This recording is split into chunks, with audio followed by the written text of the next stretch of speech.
Hi, today's a pretty special day. Let's roll the intro and I'll tell you all about it.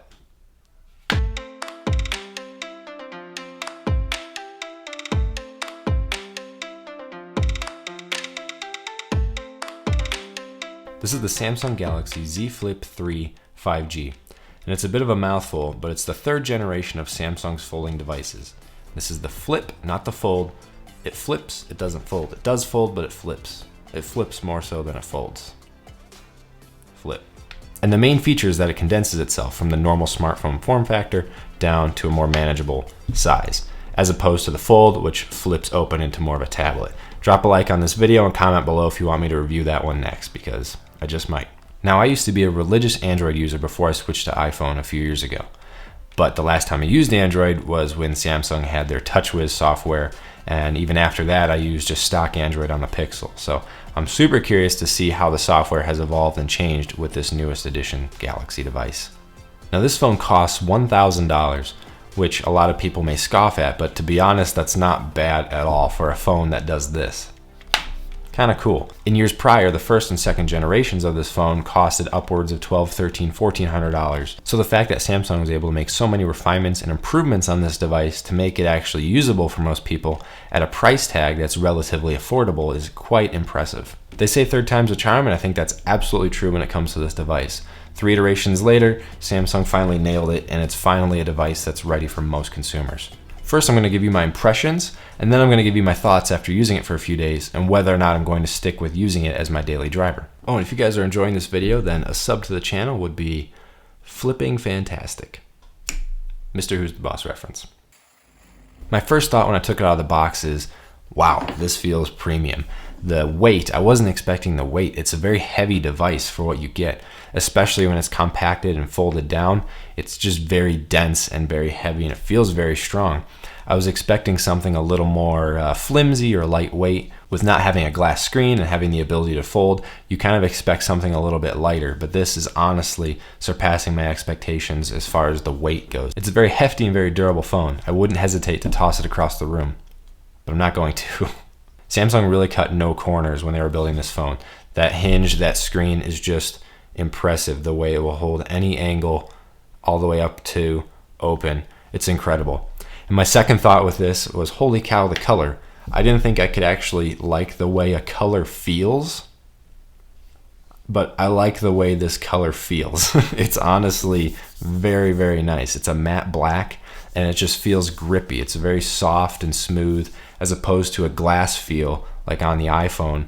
This matte is just incredible, and it hides fingerprints very well. I've been using this phone for several days, and it hides fingerprints. There's nothing to show for on it, and it is the color, in my opinion. I like it a lot. I wish every phone could come in this color. I would buy it up like crazy. So when you take this phone out of the box, it comes open like this, all wrapped up. And when you unwrap it, you know the first thing you gotta do with a folding phone is snap it shut. And I like the way this feels. Now, there is a bit of a gap in there that you can probably see here. It doesn't fold completely flush, but it's just a very satisfying fold. It has kind of that little snap at the end. It's like a magnetic closure. It's very nice, and then it opens nicely as well. And it's kind of it's a sturdy hinge. It's not difficult to open or close, but you do have to be intentional about it. It's going to hold any angle, like I say, and so that adds a little bit of friction to the folding mechanism. But I do like the way that it folds. It's very nice. Also, props to Samsung for their attention to detail and design. On every phone Samsung's put out, they have to put their logo somewhere, but it's not on the back here. It's not on the front. So what they did is they actually put it inside the hinge, and if I can get the light just right on there, you can see that when I open up the hinge, you get the Samsung logo on the inside there. That's pretty cool. Gotta give it to them. That's a cool place to hide it. So I unboxed it, turned it on, set it up, and gosh, I forgot how much I love Samsung screens on their phones. True that iPhone has Samsung panels now and Samsung screens on their phones, but it's just no comparison. These deep black OLEDs and the high refresh rate, it is just a gorgeous screen to look at, and this phone is just no exception. It's miles ahead of any iPhone I've ever used. And speaking of that refresh rate, that was like a breath of fresh air. Coming from a 60 hertz iPhone all the way up to this, the animations are just so smooth and quick, and clean. And oh man, it just feels like you're using a phone on a whole nother level when you're using a phone with a higher refresh rate. And if you don't know what that is, all I can say is it feels like your phone is sped up and it's faster, it's smoother, it's not as jittery, and it makes a difference. You do notice it. Now let's talk about that outside screen for a second. It's large enough, it's good design. I don't think it's gimmicky at all. It is actually useful to have a screen this size on the outside of the phone. Kind of nice to see where your notifications are, what's coming up. I can quickly silence the phone or put it on ringer or vibrate modes. I can use the camera off of it. I can check the weather.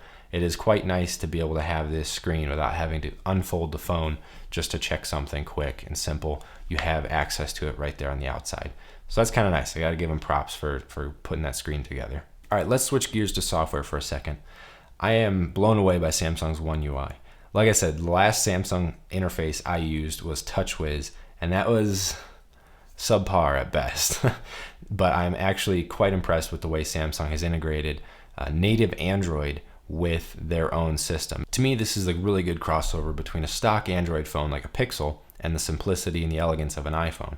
Samsung has done a great job with taking the elements of Android and mixing it with their own design while still giving you full control over the operating system.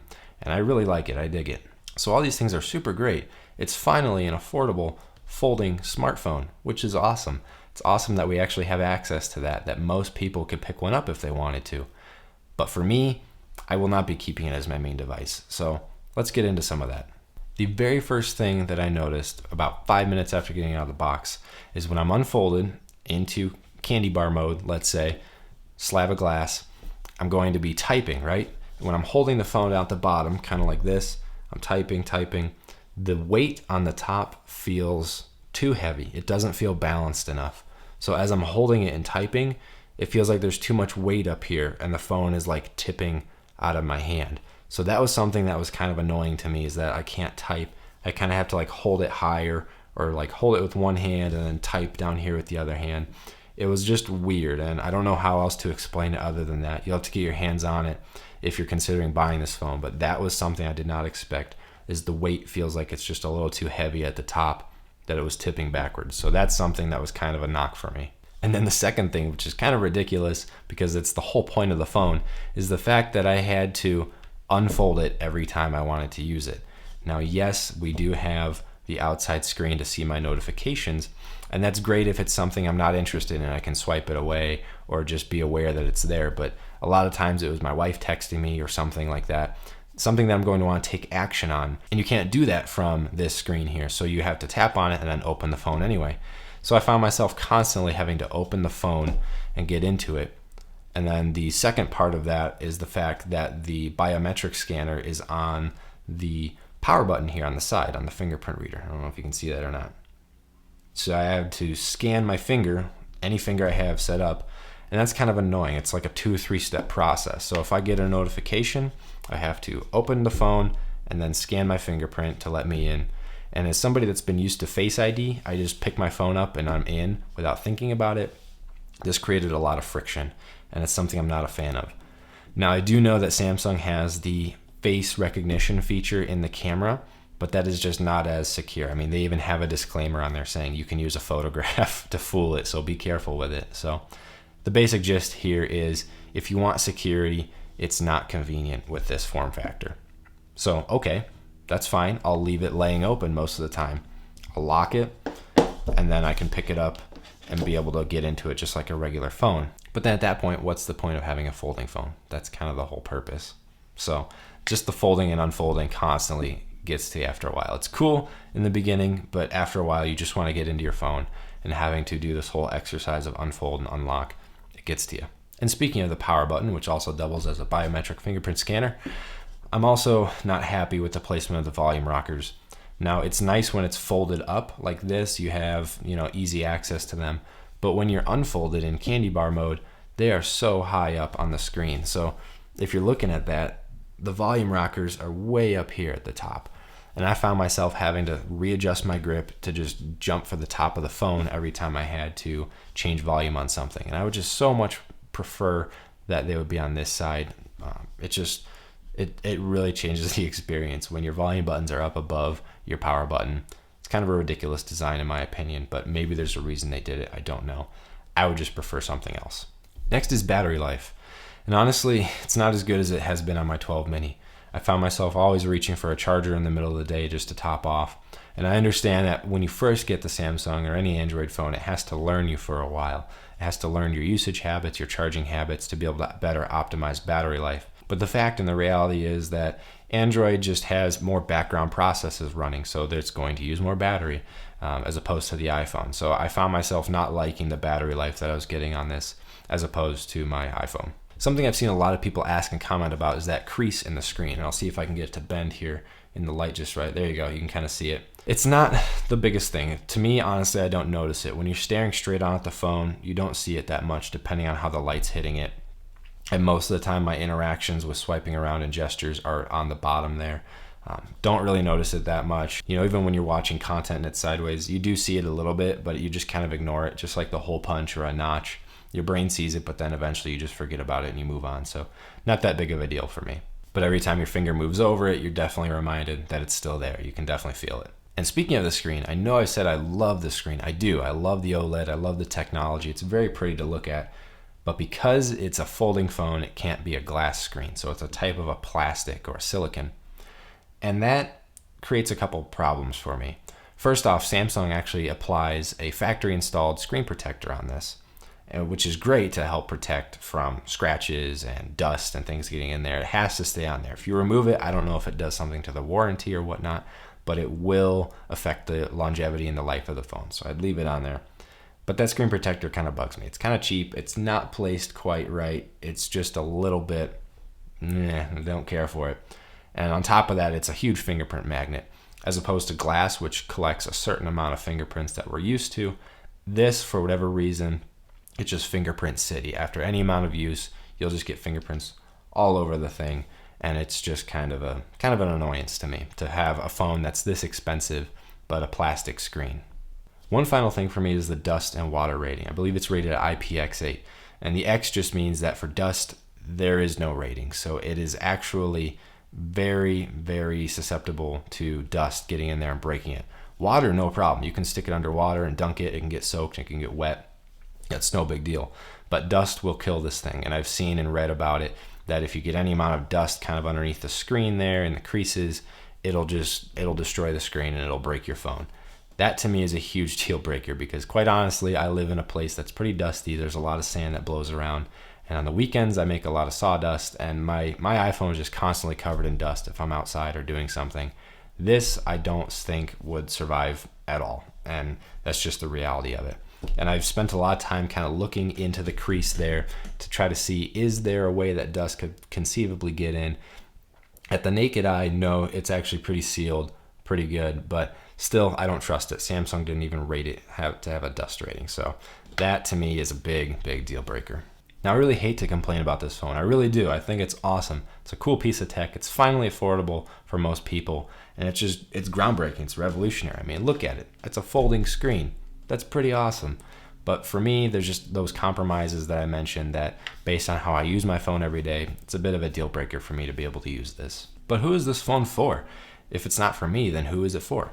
Honestly, it's for anybody. At the price point of $1,000, that's affordable to most people. Most people buy their phones if they're around $700, $800, $900. This is not too far out of reach for them. But it's really for those who just want a fresh change on the smartphone world. To be honest, to be able to use this every day, like I said, I was going into it fully expecting I would love it and I would switch to it and that would be the end all be all. But to be honest, sometimes you just don't know until you get your hands on it. And after using it for a while, I realized, oh my gosh, all these things I didn't know about or wasn't aware of online, they're just deal breakers for me. They are.